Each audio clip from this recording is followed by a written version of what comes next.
Call our meeting to order. With a quick roll call, a number of regents will be joining us virtually. Regent Acker. Regent Beam. Here. Regent Bernstein. Present, thank you. Regent Brown. Here. Regent Hubbard. Here. Regent Illich. Regent Weiser. Sorry. Regent White. Thank you. It's a pleasure to be with all of you this afternoon. We've had a fantastic start to this new year, one that began with our football team bringing home a national championship. It was an incredible season, our third successive victory over that school down south, our third consecutive Big Ten championship, and an overtime win against Alabama in the Rose Bowl, and the victory against the University of Washington to cap off our undefeated season with a record of 15-0. So I'd like to once again congratulate our student athletes, our coaches, and our team for not only their victories, but also the incredible character that they displayed in bringing home the national championship. I'd also like to thank Ward Manuel for his superlative leadership of our athletics department and congratulate him for being named chairman of the College Football Playoff Selection Committee next season. In addition, I would like to welcome our new head coach, football coach, Sharon Moore. We're looking forward to cheering on our Wolverines in this new season. I was also delighted to see that on Tuesday, University of Michigan was ranked as the third best public university and 18th overall in the world, according to the Times Higher Education's 2023 rankings. At University of Michigan, we also have one of the greatest marching bands and music and arts programs in the nation. That's why I'm so pleased to welcome Jason Fettig, our new director of bands, to our family. Jason formerly led the President's own United States Marine Band and Chamber Orchestra, and at his first concert with the University of Michigan Symphony Band earlier this month, they performed a composition jointly commissioned by University of Michigan and the President's own. Is Jason here? Welcome, Jason. Let's hear it for Jason.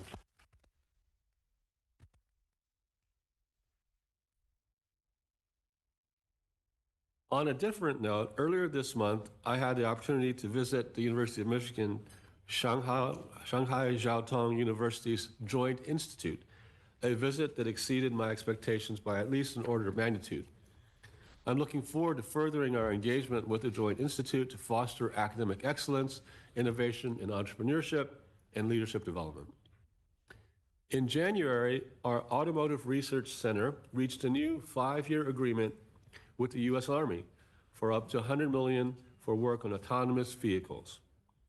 This potentially doubles the federal government's investment with the ARC and opens the way for cutting-edge technologies, as well as emergency responses and disaster relief. Concurrently, our Bold Challenges Initiative, which was established to catalyze large-scale interdisciplinary research that changes the world, has launched 5 new themes on topics ranging from advancing human health to creating sustainable energy innovations. We'll hold the formal kickoff meeting for those new themes next Tuesday here in Ruthven, and I'm looking forward to seeing the incredible advances we'll make together. I'm also pleased to note that our Innovation Partnerships Office was recently awarded significant funding from the Michigan Economic Development Corporation, or MEDC, to establish the Michigan University Innovation Capital Fund and the Michigan University Innovation Capital Consortium. This new fund will solidify University of Michigan's research commercialization ecosystem through a collaborative partnership among universities across the state and accelerate economic growth and development throughout Michigan. With that in mind, we are continuing to expand our efforts in generative AI. Specifically, through our world-class faculty in the Center for Academic Innovation, we are developing more than 35 short online courses on generative AI, which will empower learners to build essential new skills and advance their careers. Most of those courses will launch in July and we're excited to extend our enterprise to Gen AI. As we go into the rest of our business for the afternoon, I'd like to thank you once again for joining us, and we'll look forward to reconvening in the spring.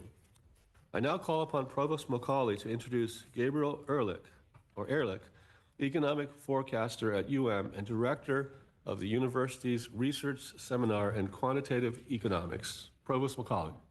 Thank you, President Ono. It is my pleasure to introduce Dr. Gabe Ehrlich. Dr. Ehrlich is an economic forecaster in the Department of Economics and the director of the Research Seminar in Quantitative Economics, or RSQE. The RSQE has the distinction of being the longest running economic forecasting group in the nation, operating continuously since 1952. Dr. Ehrlich oversees RSQE's forecasts of the U.S. and Michigan economics, and he presents regularly to the Michigan legislature and the governor on Michigan's fiscal and economic prospects. Most recently, he was a co-author of the U.S. Economic Outlook and the Michigan Economic Outlook for 2021 and the Detroit Economic Outlook for 2019 through 2024. His work has been published and discussed in The Economist, Financial Times, Washington Post, and top academic journals. Dr. Ehrlich will tell us more about the RSQE and its impact on the university, state, and national policy. Welcome, Dr. Ehrlich.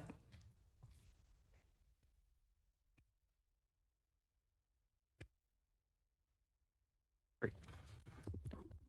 Well, thanks very much for that kind introduction and for inviting me to tell you a little bit about RSQE.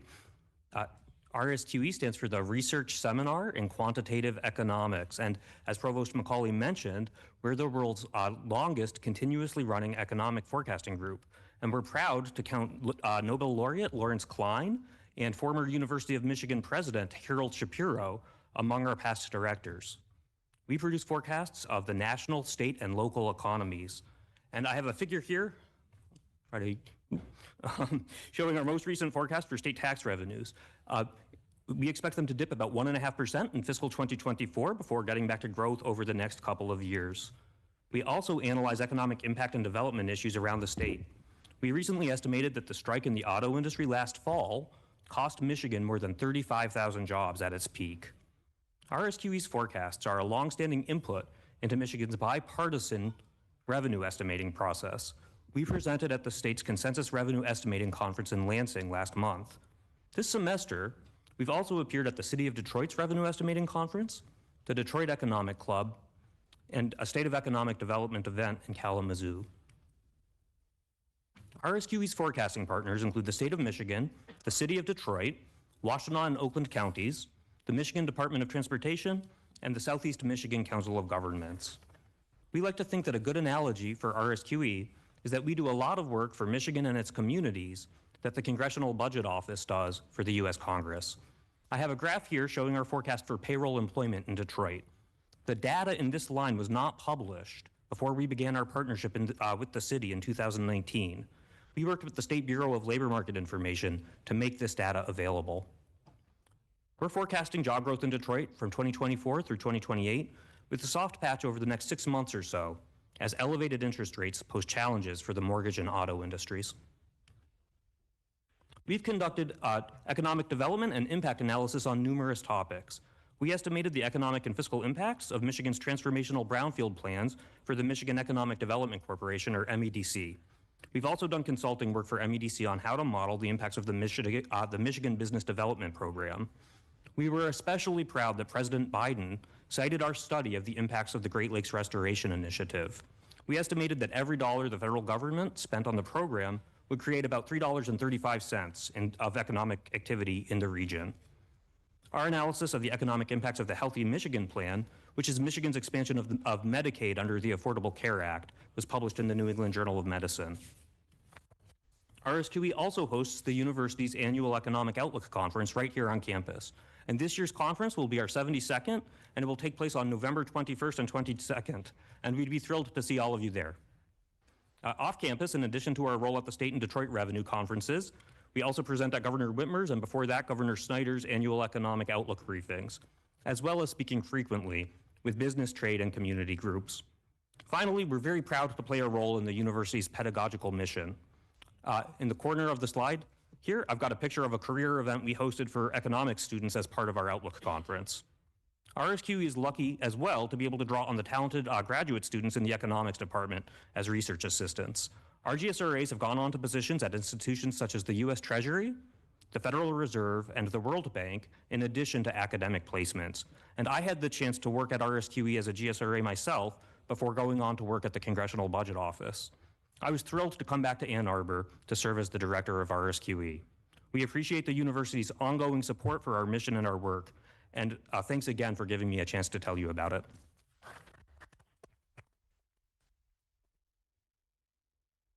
Thank you very much. Much appreciated. We're really proud of all the work that you do. Now on to the committee reports. Regent Hubbard. Well, thank you, President Ono. The FAI, Finance Audit and Investment Committee, including co-chair Regent Weiser and members White and Brown, met and discussed the internal audit and reviewed the current fiscal year audit and plan. Thank you very much for that report. And back to you for the chair's report, Regent Hubbard. Well, thanks again. Indeed, the Board of Regents held a strategic session in Washington, D.C. on January 22nd through 25th with a focus on building and strengthening our relationships with a number of organizations. The Regents met with members of the Department of Defense, including the senior advisor to the Secretary of the Navy on U of M programming and future partnership opportunities. U of M is the last R1 university with a standalone undergrad to PhD Naval Architecture and Marine Engineering department in the country, which really sets us apart. We were hosted at the Johns Hopkins Bloomberg Center, the latest in a growing list of higher education institutions expanding their presence in DC, and the Canadian Embassy, where we discussed the Canada-US partnership forged by shared geography, similar values, common interests, strong personal connections, and powerful multi-layered economic ties. We met with leadership from the National Academy of Sciences, the National Academy of Engineering, and the American Association of Universities to discuss how U of M research can serve the nation. We also had conversations with members of our congressional delegation, had a tour of the Capitol, and met with the White House American Rescue Plan Coordinator and Senior Advisor to the President. We also fit in a few important matters of university business, including preliminary budgets for the coming year. We'd like to thank our Federal Relations Officer in Washington, D.C. for their assistance in making contacts and arrangements for what proved to be an exceptional few days. So thanks again for everybody that helped us pull that together. It was a very productive trip to Washington, D.C. Thank you very much, Regent Hubbard. The minutes from the last meeting and reports are on the website, the Board of Regents website. And today's reports will begin with Chancellor Grassa. Thank you, President Ono. Last Thursday, I delivered the State of the University address to a record-breaking audience. That was not because I was delivering tremendous remarks, it's because we also had the National Championship trophy on display for people to take their photos afterwards. The line extended for 3 hours and was no less than 100 people for all 3 hours. So it was a terrific time for our faculty, staff, and students to get their photos taken with the trophy. I'd like to thank Ward Manuel and his outstanding team in athletics for helping make this happen. U of M Dearborn received a major National Science Foundation grant to study battery fires and EVs. These are very difficult to put out because they kickstart a chemical chain reaction that produces a lot of heat in a small space, making them highly catastrophic. And we're very proud that we're studying this and hopefully finding a solution. Also, we have received a grant from General Motors and Department of Energy. 6 faculty members are working to improve manufacturing of EV batteries.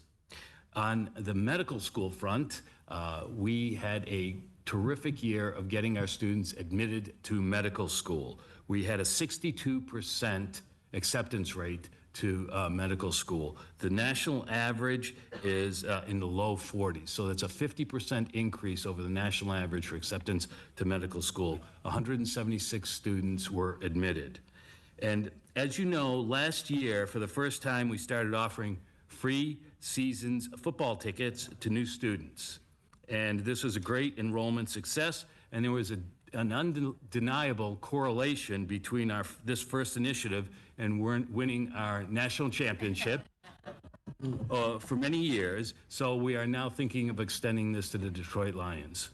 That concludes my report. Thank you very much for that. Over to Chancellor Fry for her report on the Flint campus.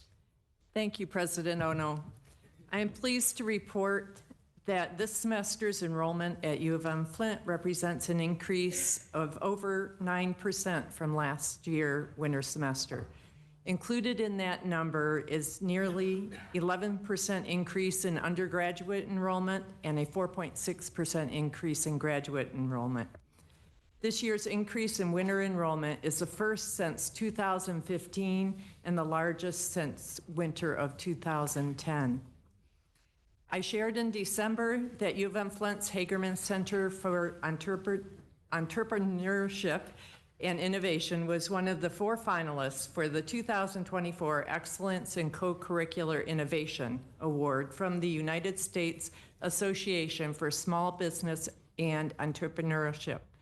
I'm happy to announce that the USASBE selected U of M Flint as its winner for this prestigious award and at the national conference last month. The award honors colleges and universities with comprehensive and impactful co-curricular programs in entrepreneurship education. Finally, I'd like to share some of the engaging and impactful events on the U of M Flint campus. Our College of Innovation and Technology recently hosted Rod Reed, entrepreneur and IndyCar racing principal, as part of the Interdisciplinary Entrepreneurship Speaker Series. Reed founded NXG Youth Motorsports, which runs an academy designed for 11 to 15-year-olds that aligns with middle school academic math and science standards using go-karts as a teaching tool. And finally, on March 7th, U of M Flint will host the Francis Wilson Thompson Critical Issues Conference on Generative AI in Teaching.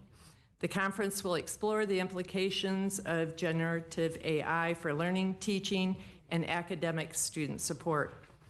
The one-day event will begin with a student panel discussion, followed by various breakout sessions, and a keynote address by internationally recognized speaker Punya Mishra, Associate Dean of Scholarship and Innovation at Arizona State University. Thank you. Thank you very much for your report. We now turn to the CSG president for her report.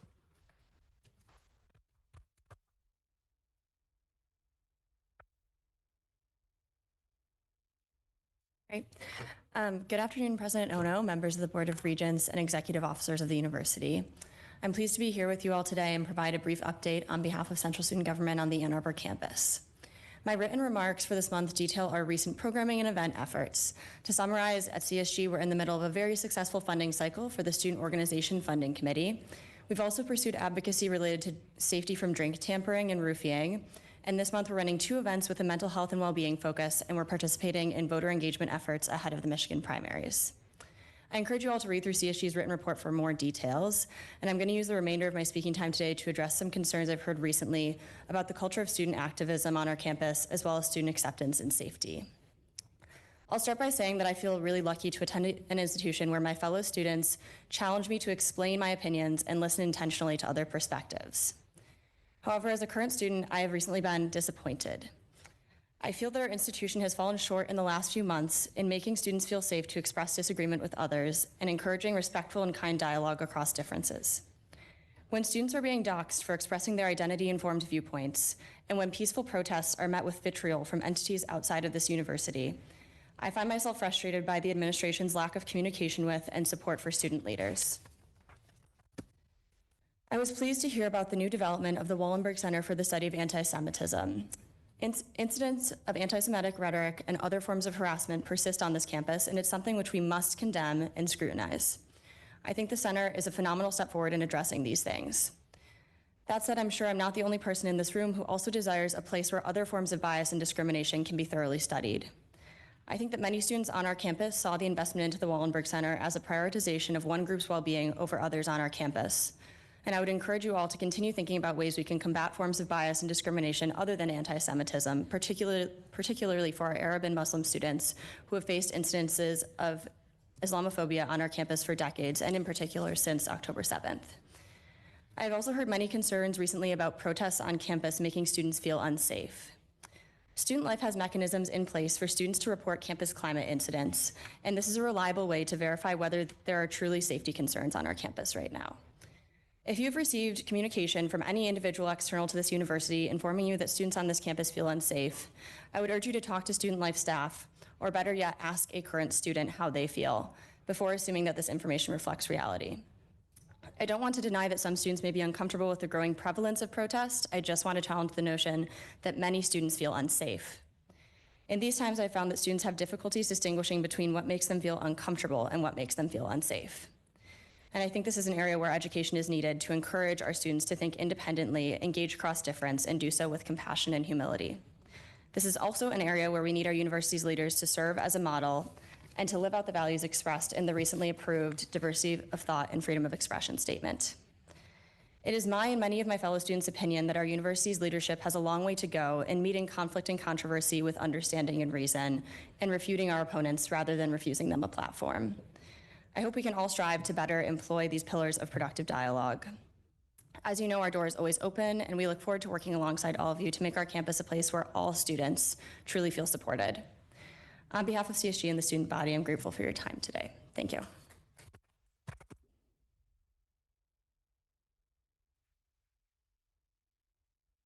Thank you very much for those comments, and they're all noted. Thank you very much. We now move on to the retirement memoirs that are in the materials. I don't know if Provost Macaulay would like to comment.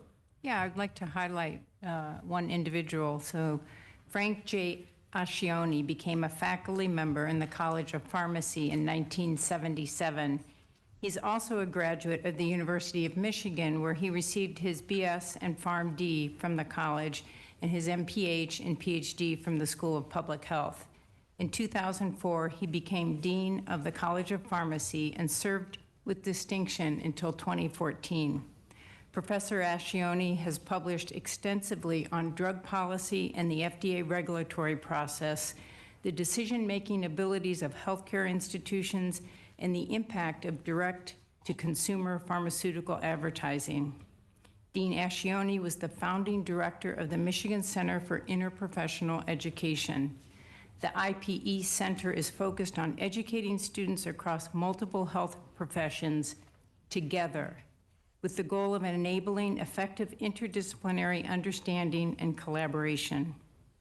For a lifetime of dedication to the university and the public good, I'm proud to honor Professor Ascioni with the title of Dean Emeritus, College of Pharmacy. Congratulations, Dean Emeritus Ascioni. If I may, I would also like to touch on another important faculty matter. Last month, our campus reinforced our commitment to freedom of expression and diversity of thought through the adoption of the U of M Principles on Diversity of Thought and Freedom of Expression. Today, I would like to extend our support to our faculty who, through upholding these principles, may incur threats or harassment. At the University of Michigan, we firmly uphold the principles that empower our faculty to freely conduct research, express their ideas, challenge prevailing notions, and engage in robust discourse without reprisal. In the performance of their academic duties, our faculty may incur criticism from within the university community or outside. This is intrinsic to all academic vocations. We recognize there is a crucial difference between robust civil disagreement with a person's ideas and harassment designed to make an individual feel unsafe or interfere with their ability to teach and conduct research. In addition to the harm that threats and harassment cause our faculty as individuals, such behavior often deliberately has the potential to compromise our academic mission. The University of Michigan is committed to offering the breadth of its resources and support to faculty experiencing threats and/or harassment. We are launching a new webpage that pulls together existing resources and guidance for individuals who find themselves in this situation. Additional resources will be added in the coming weeks. We are also working to establish a coordinated response approach to connect individuals with supports through a single point of contact. This spring, we will launch a survey of faculty as part of a larger effort to better understand the scope and occurrence of harassments, threats, and intimidation aimed at faculty as a result of their research or academic work. The survey will be developed and administered in partnership with the U of M's Institute for Social Research. While we wish there was not a need for these measures, the university stands with our faculty and supports our colleagues in addressing such trying circumstances. Thank you. Thank you, Provost McCauley. The degrees in the agenda are in the materials, and then now call for a vote on the consent agenda. Is there a motion? So moved. Seconder? Thank you. All in favor, say aye. Aye. Aye. Anyone opposed, same sign. The consent agenda passes unanimously. We're now moving on to the regular agenda, and we move on to the alternative asset commitment. EVP Chattis, is there anything you want to add? Nothing to add, Mr. President. Is there a motion? Seconded? Second. All in favor, say aye. Aye. Aye. Anyone Aye. opposed, same sign. Motion passes unanimously. Approximately 80 acres of vacant land located on North 168th Avenue in Oceana County, Michigan. Is there a motion? Seconder? Second. All in favor, say aye. Aye. Aye. Anyone opposed? Same sign. Motion passes unanimously. 423 East Main Street, Carson City, Michigan, authorization of purchase in real estate. Is there a motion? So moved. Seconded. All in favor, say aye. Aye. Aye. Anyone opposed, same sign. Motion passes unanimously. 802 and 804 Monroe Street, authorization to purchase real estate. Is there a motion? Seconded. All in favor, say aye. Aye. Anyone opposed, same sign. Vacant properties in Lansing, Michigan. Is there a motion? Seconded. Thank you. All in favor, say aye. Aye. Aye. Anyone opposed, same sign. Industrial and Operations Engineering Building first and ground floor renovation. Is there a motion? All in favor, say aye. Aye. Anyone opposed, same sign. University of Michigan's Health Rogel Cancer Center infrastructure years 3 and 4. Is there a motion? Seconded. Second. All in favor, say aye. Aye. Anyone opposed? Same sign? Wonderful. All of those real estate agenda items pass unanimously. We now move on to building name change. I call on Chancellor Grasso to discuss this motion. Thank you, President Ono. When I arrived on the Dearborn campus almost 6 years ago, I took note of our then Dean of Engineering, Tony England, who was doing terrific things on campus, instituting a holistic practice-based engineering curriculum, redesigning and raising funds for a new engineering building, and so much more. Tony was so modest and unassuming that it took me nearly a year before I came to learn about the rest of his accomplished and heroic career.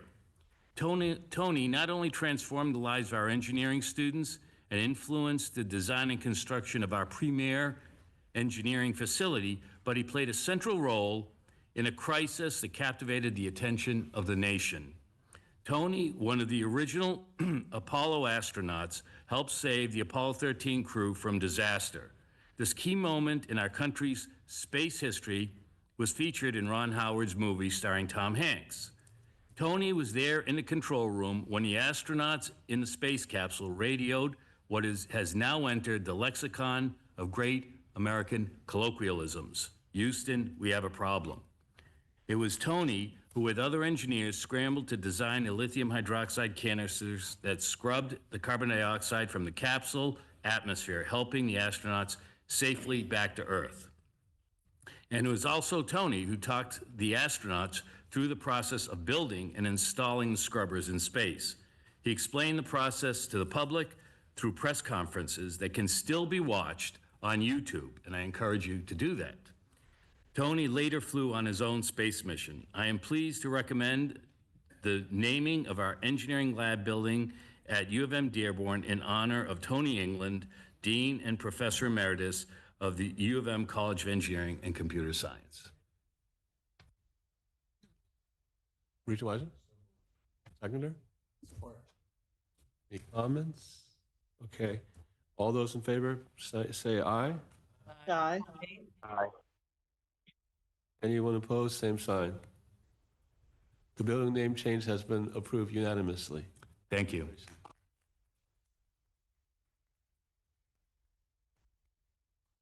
We now move on to items 9 to 26 that are conflict of interest items, each of which requires 6 votes for approval.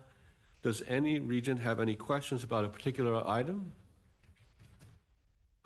Seeing none, would any regent like to request recusal from voting on any of the items? Please say so if that's the case.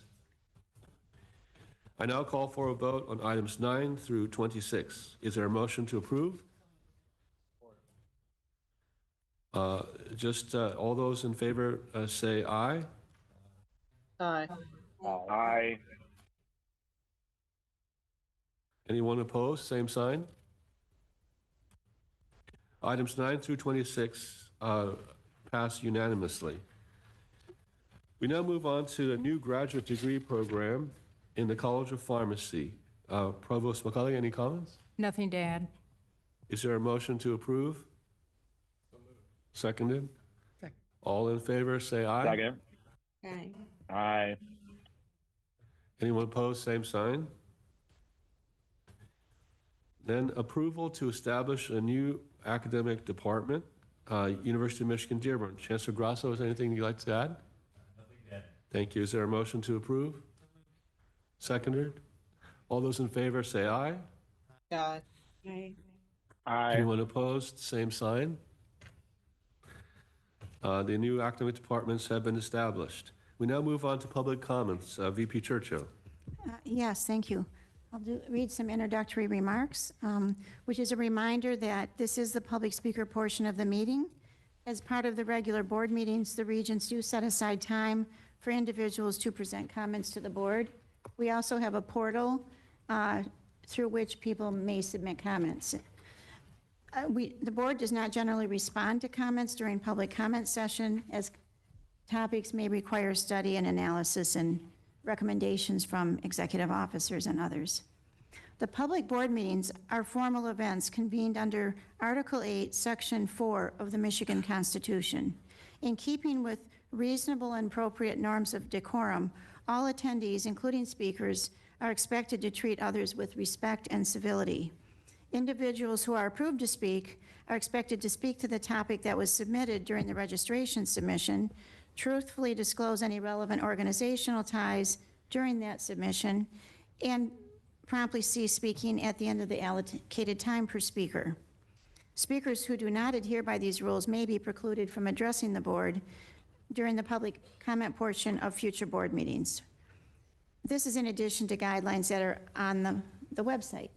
So, having said that, I will now turn to our list of speakers. We do have 10 speakers here today. Each will be given up to 2 minutes to address the board.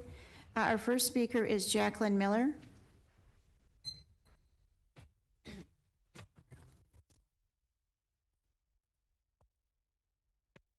My name is Jacqueline Miller, alum, 1994 SNRE.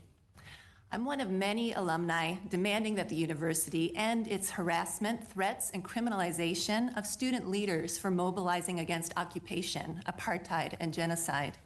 These demands have been supported by over 2,500 alumni to date. I'll report to you concerns they've shared. One said, quote, "A university that dismisses the loss of Palestinian life, that deliberately chooses to profit off of human rights abuses, and that refuses to effectively denounce targeted attacks against Palestinian students and their allies is not a university I will ever say I am thankful for or that will ever see a drop of my personal money." Another wrote, quote, "I am a second-generation Jewish American and support this statement in solidarity with Palestine. I believe the university must protect the First Amendment rights of students and must act ethically to divest from businesses that enable the violence." Many of us feel ashamed of Michigan. This alum wrote, quote, "The university's actions in relation to the protests have been disgraceful. They make me ashamed to call this university my alma mater." Another said, quote, "Shame on the university for preaching civil rights and diversity, profiteering off of genocide, and targeting students and staff who speak up for human rights. Divestment is an ethical mandate. We do not want our tuition, donations, or taxes to perpetuate a genocide. We mean this literally. Blood is on our hands." Here we are at this extraordinary moment on the brink of famine, completely political and preventable, on the brink of a ground invasion threatening 1.5 million refugees. There is something deeply wrong in this room, something corroded. These student leaders, the same ones you want to silence and harm, are helping you find the way forward where you can know the humanity of all others and act on that knowing with moral clarity and courage. If even one of you stands for divestment, no argument can defeat you. We can do this. We will do this. Divest, don't arrest.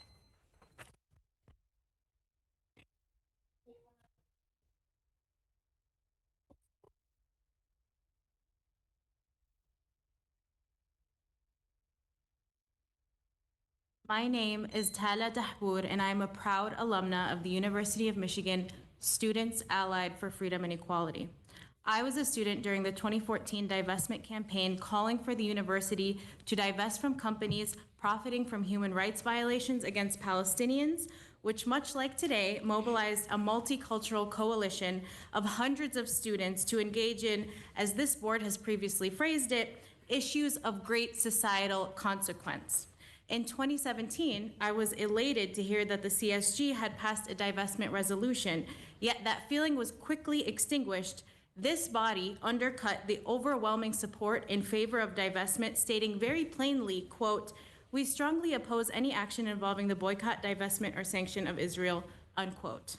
7 years later, and amid an internationally recognized genocide against Palestinians, the university unjustly canceled a referendum vote on this very same issue and has weaponized police against student protesters. You preach principles of diversity of thought and free speech, yet you violate those same principles to such a level that the ACLU has put out a statement condemning your actions. But you will not deter this movement because it transcends the opinions of you and me. This movement is a greater call against the desecration of the sanctity of human life. This body has previously refused calls for divestment in the case of apartheid in South Africa, demonstrating that history doesn't repeat itself. People do. But history tells us that liberation will happen with or without you. By your actions, you only diminish your reputation as a board and the reputation of this university. So I ask, is genocide a matter of great societal consequence to the U of M Board of Regents? Do you not think your actions should reflect your very own words enforcing, quote, firm traditions of self-criticism, unquote? Divest, don't arrest. Our next speaker is Jeremy Lapham.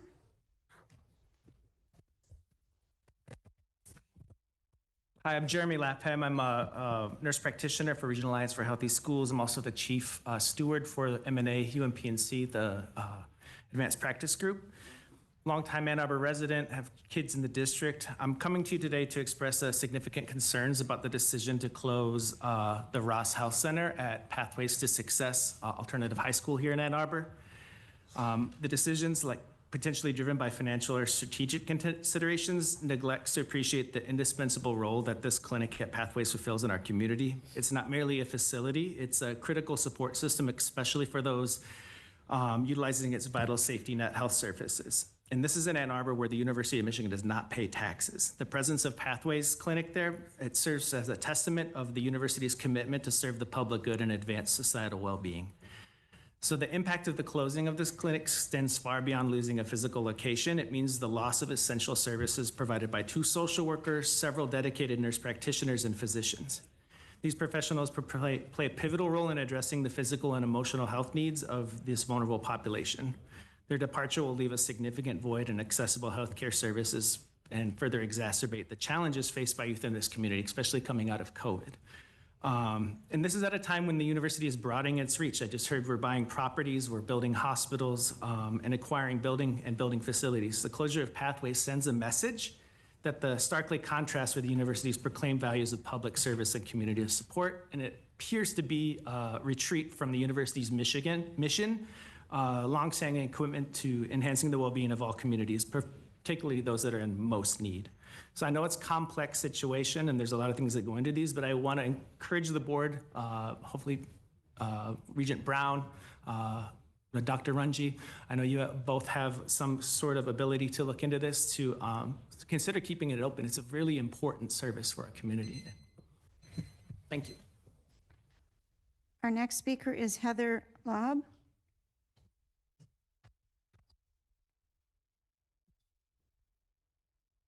My name is Heather Lobby, and I'm a professor of sociology at the University of Michigan Flint. I'm here today speaking on behalf of colleagues who have signed cards to become members of our union, the UMF-AFT-AAUP, a group that represents a majority of tenured and tenure-track faculty, including members from all 5 of our academic units at Flint. I also want to express solidarity with our labor siblings, Leo, who are engaging and bargaining with the university right now. I'd like to thank the Regents for the 2020 policy on workplace neutrality, making it clear that the University of Michigan values the voices of workers and respects our right to organize. Tenure-track faculty at Flint have a strong community of interest, justifying our recognition as a bargaining unit. We face many issues unique to our campus: a separate budget and pay structure, unique tenure and promotion guidelines, recent suggestions that tenure and tenure-track faculty members might be laid off, changes in policies affecting instructional modality and workload, our specific mission, and many others. We're organizing because we care deeply about Flint, our students and colleagues, and our community. In our earliest days of organizing, an outside observer noted how struck he was by the fact that we appeared to be motivated not so much by our individual interests, but by a desire to strengthen and protect the institution and to see it thrive. Unionization will enable us to have a strong, independent, and unified voice, facilitating more effective participation in the transformations occurring at Flint. It will help us fulfill our mission. We look forward to moving forward with you to realize our shared values. However, it's been 2 months since we filed for recognition, and we have yet to hear a response from our administration about next steps. Given our growing majority and the institution's commitment to the right to organize, we are asking you, the Regents, to urge President Ono, Interim Chancellor Fry, and other related parties to recognize our bargaining unit as quickly as possible. Thank you. Thank you. Courtney Iwaniki, sorry.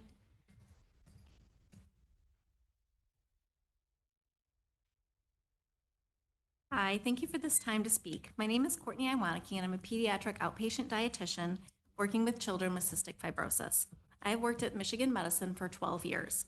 I'm one of the leaders within our behavioral health unit of UMAP, the Union of Allied Health Professionals. I am here today to discuss a serious concern causing burnout amongst employees and decreasing the quality of patient care. Staff managed by the University of Michigan Medical Group, or UMMG, are constantly under pressure to meet specific performance metrics linked to billing. We are experiencing this change as a work speed up under the threat of discipline. Staff have been told they could be put on performance improvement plans, their hours could be reallocated to different work areas, or they could be terminated if their metrics are unmet. This billing system has led to priority being placed on fast, easy-to-complete tasks, leading to an assembly line style of patient care. Affected employees are extremely concerned about patient safety and do not feel that management is taking these concerns seriously. The Care Connect social workers have been particularly impacted by this, with 35% leaving their positions in the last 9 months. Everyone who has departed has cited ethical and safety concerns with this model of patient care. The billing model does not coincide with providing equitable care. Patients may choose not to see staff due to receiving a bill. Many of our safety concerns stem from workers being rushed with patient care and being understaffed due to losing employees. To put the staffing concern in context, there are over 2,600 social worker referrals and over 350 dietitian referrals in the work queue right now. This is a significant number of patients that are not receiving the timely care that they need. Our goal is to work collaboratively with leaders of UMMG to address these concerns. Understand the need for billing, this current performance-based model is unsafe and unsustainable. Seasoned and experienced staff have left, and the remaining workforce is experiencing a high level of burnout. On behalf of the Behavioral Health Unit, we ask for your help in protecting our employees, patients, and the core mission of being the leaders and the best. Thank you. Thank you. Nathan Kim?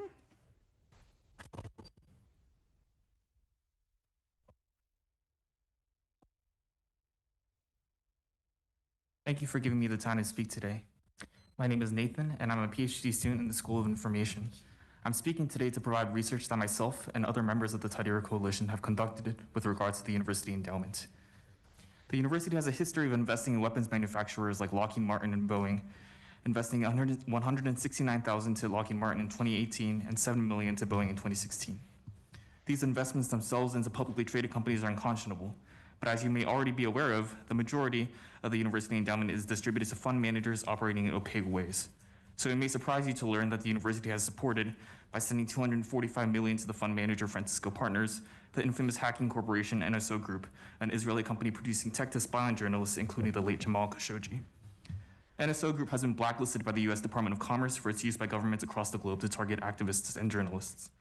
It may surprise you to learn that the UM has invested over $300 million to other Israeli hacking companies like Toka and Paragon Solutions.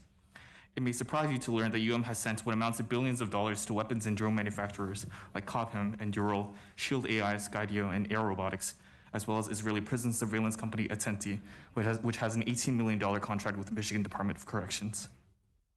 I hope it surprises you because it is difficult for me to grasp how the university can knowingly make investments that work against its stated ideals. I want to compel the regents of the university to act. I'm sure at the very least all of you will readily agree to a transparency and accountability initiative to stop hiding this information, ideally in the form of a quarterly reporting schedule of the university's held investments. I also look forward to the regent's swift action to divest from all such companies, fund managers, and financial instruments at large, promoting suffering in the Middle East, in Michigan, and across the world. Thank you. Thank you. Jamie Raitt?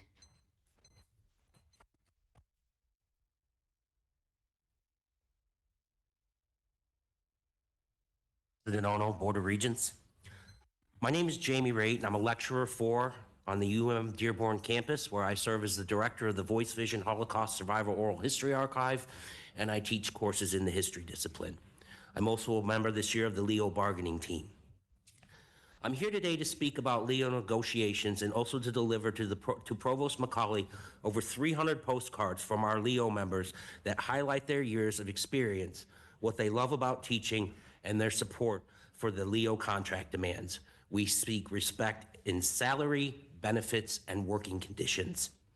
Lecturer salary increases have hardly kept up with hyperinflation of recent years, so we seek a substantial raise to be able to stabilize our lives and focus on our teaching, rather than pursuing second jobs or being left financially insecure. Furthermore, U of M lecturer salaries are not keeping up with peer institutions, which means U of M is unable to retain talented lecturers and hire in new lecturers. This hurts U of M students. While we have made some progress on a number of issues at the bargaining table, recently we've seen an attempt to part from the hard-fought parity in salaries across all three campuses and an opening salary counter that by no means meets the needs of our membership. We've also seen a pushing back of long existing notification deadlines in our contract. This would mean that international lecturers would reach the end of their term and not know whether they should return to their home country or have work for the following year. Other lecs would not know whether or not they should renew leases. Lecturers are highly qualified and dedicated to their students. We hold terminal degrees in our field. We have experience in industry. We are grant recipients, Fulbright scholars, and published researchers. We teach the majority of undergraduate student credit hours, and our main responsibility is in the classroom with the students. Thank you. Thank you. Amanda Mazzocco.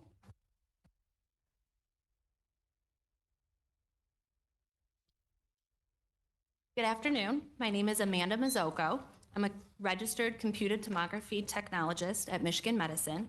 I'm also the secretary of UMAP, United Michigan Medicine Allied Professionals. Since we last spoke to you in December, an additional unit, rehabilitation, has been recognized, which brings us up to 4 total units and roughly 3,700 members across the entire Michigan medicine community. We are currently organizing 2 more units, which will bring us to around 5,000 workers into UMAP. Just to show how big we are, I brought this poster that lists all of our job titles. As you can see, it's pretty tiny font, and it's a pretty long list. On here, you'll see some different job titles, such as orthotic fitter, dental assistant, registered dietitian, histotechnologist. Chances are, if you visited a Michigan medicine facility, you've interacted with one of our members in one of these job categories. A medical assistant at your last doctor's visit, a lab tech that processes your blood work sample, an optometrist, a pharmacy tech, and if you've had an x-ray or a CAT scan, you may have come across me. I wear many hats in CAT scan. I manage the workflow of 8 scanners. I scan patients, sometimes seeing up to 25 outpatients in a 12-hour shift. And I also work in the ER alongside the trauma team and other components of the healthcare system. It is estimated that Michigan Medicine performed over 700,000 imaging studies in the last year. That is a pretty large number, considering imaging only makes up 12% of our entire bargaining unit. Can you imagine the impact our entire unit has on the healthcare system? We are proud to work at Michigan Medicine. We love what we do. Many of us hope to work here for the rest of our careers, me being one of those. Our reasons for organizing a union are no different than anyone else. Thank you. Thank you. I just want to make a comment and thank you for your remarks and thank you for your service to the hospital. Thank you. Thank you, Regent Illich. Courtney Conrad.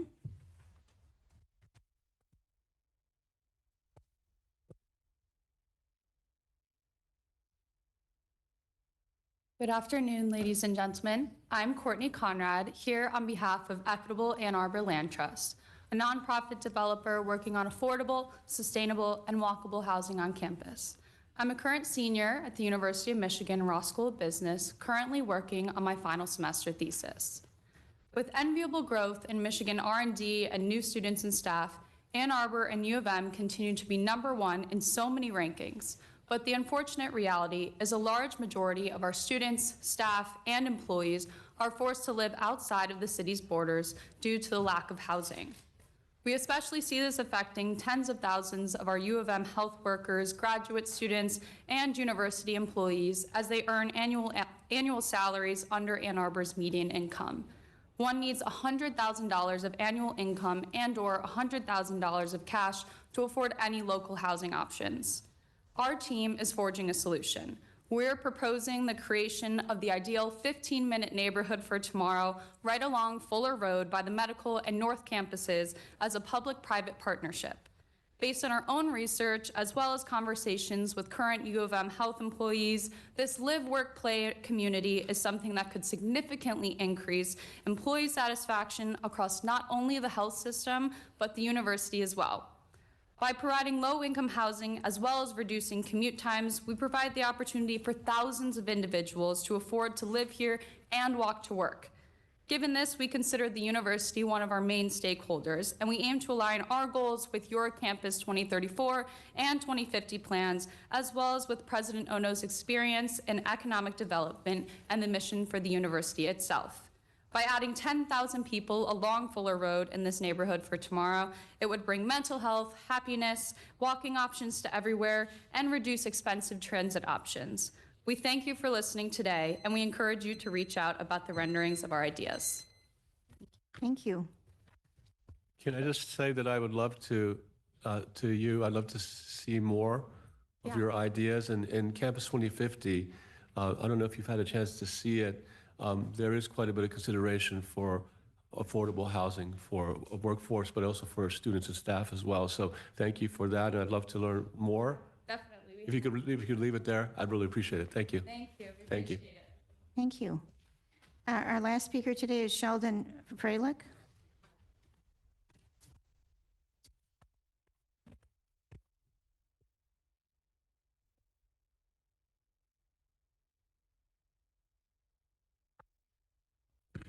And in-house for the region.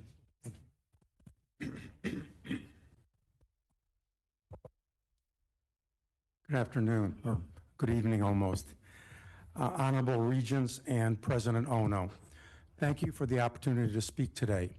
My name is Sheldon Freilich. I'm president of the Zionist Organization of America, Michigan region. Both of my children are proud U of M alumni.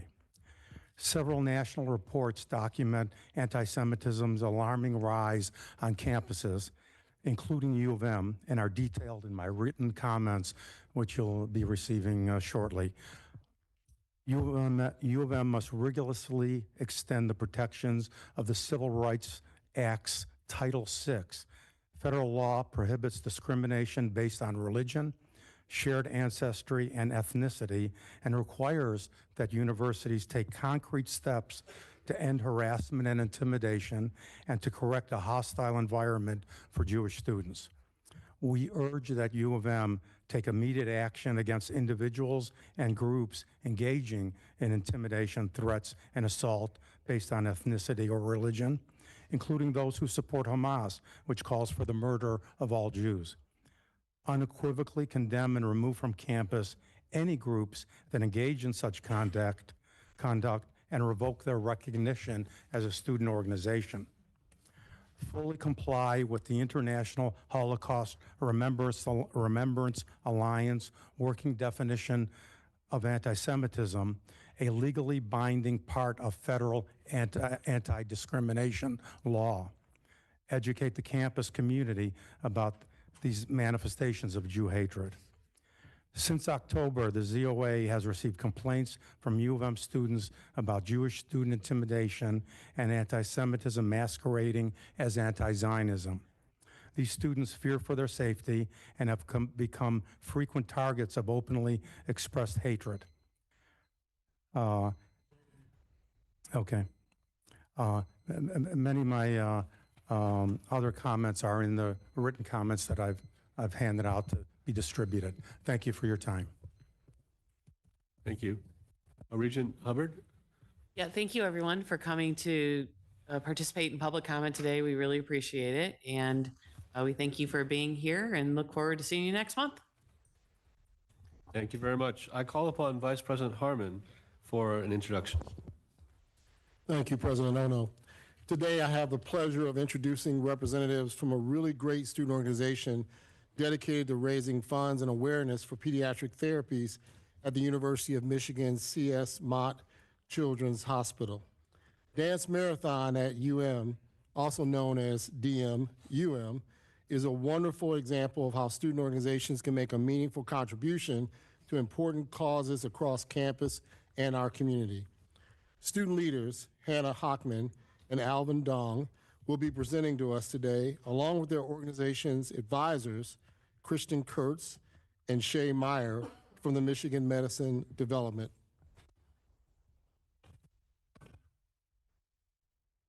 Hello, thank you so much for having us here today. My name is Hannah Hockman, and I currently serve as the Operations Director for Dance Marathon. And I'm Alvin. I'm the planning director here at Dance Marathon. Awesome. So in Dance Marathon, as we mentioned earlier, our main goal is to fund and raise awareness for the pediatric therapies at Mott Children's Hospital here on campus. And with that, we are able to actually volunteer at those therapies, which is a great draw for our pre-med students who like to join the organization. And in the last 27 years we've been on this campus, we've raised over $7 million for therapies and things in the health field. And last year we raised over $200,000 in 1 year. Special thanks to our sponsors, Kroger, Delta Airlines, and University of Michigan Credit Union. And then with our student body involvement, we have over 20 events every school year that are open to all University of Michigan students, children at CS Mott Children's Hospital, and anyone who benefits from those therapies, as well as anyone in the Ann Arbor community. And this year we have over 240 students in the organization, which is really awesome as well. And then, as mentioned earlier, those students do have the opportunity to volunteer at therapies. We offer over 3,000 hours a year for students to get involved at CS Mott Children's Hospital or at our outpatient clinic as well. Yeah, and like Hannah was saying, our students have the opportunities, our members have the opportunity to sort of volunteer at all these different cool things. These are some of our personal favorites and highlights. Therapeutic gaming and digital technology is one of my personal favorites. They do a lot of different cool things. They go bedside and play with like video games with the kids, Mario Kart. I can never beat the kids, but it's okay.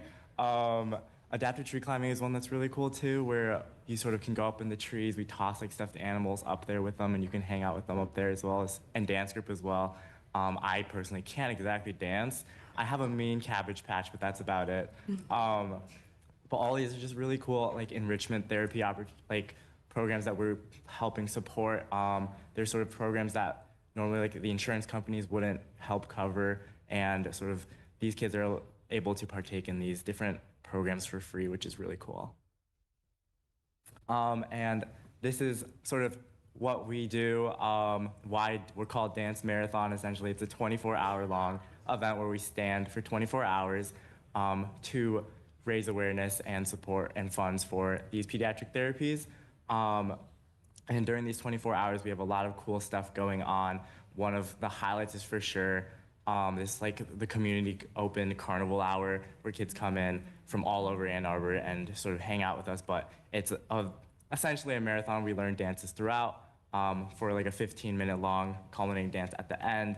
And it's a lot of fun getting to know everyone during those 24 hours, losing your minds at 4 a.m.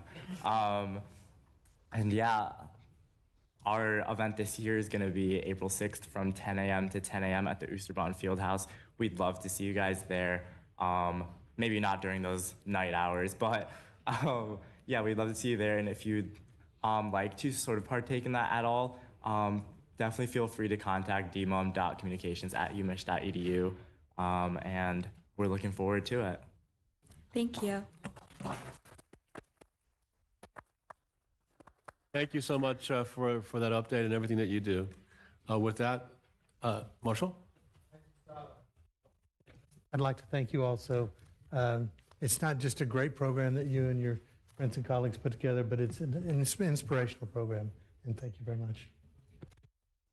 Thank you. With that, the meeting is adjourned.